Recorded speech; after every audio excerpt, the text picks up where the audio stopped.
இன்றைக்கி எங்கள் வீட்டில் வாழைப்பூ கூட்டு எப்படி தயாரிக்கிறோம் அப்படிங்கிற வீடியோவை தான் நம்ம பார்க்குறோம்.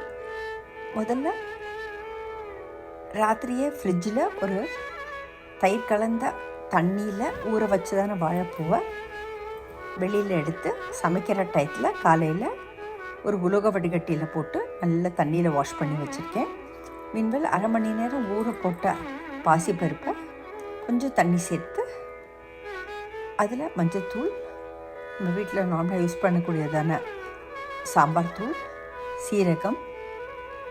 சீரகத்தூள், வறுத்தரைத்ததான சீரகத்தூள், உளுத்தம்பருப்பு, மிளகு, மிளகாய் வற்றல் வறுத்தரைத்ததான பொடி, தனியாத்தூள், கருவேப்பிலை வறுத்து அரைத்ததான தூள், கொள்ளுப்பொடியும் நாங்கள் வாழைப்பூ கூட்டுக்கு சேர்ப்போம். கொள்ளு வறுத்து அரைத்ததான பொடி, இது கொத்தமல்லி விதை, கடலைப்பருப்பு, மிளகாய் வற்றல் 3 வறுத்து அரைத்ததான பொடி,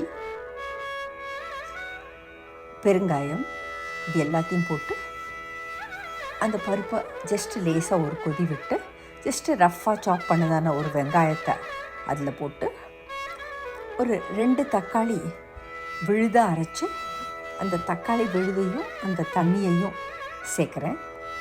உப்பு சேர்க்குறேன். நாங்கள் புளி சேர்க்க மாட்டோம் இந்த கூட்டுக்கு. தக்காளியோட விழுதுலேயே அது அப்படியே வேகும். இந்த தக்காளி அடித்ததான தண்ணியிலேயே அது நல்லா வேகும்.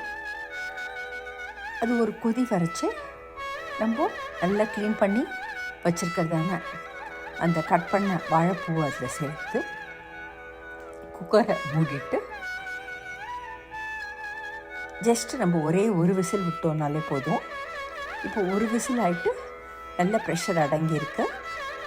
இப்போது ஒரு 2 டேபிள் ஸ்பூன் அளவு தேங்காய் துருவல், நல்லெண்ணெயில் தாளித்ததான கடுகு, உளுத்தம்பருப்பு, கடலைப்பருப்பு, இந்த கலவை இதை போட்டு மேலும் ஒரு கொதி விட்டு இறக்கி கொத்தமல்லி தழை தூவி சர்வ் பண்ணோன்னாக்கா அருமையான டேஸ்டோட வாழைப்பூ கூட்டு தயார்.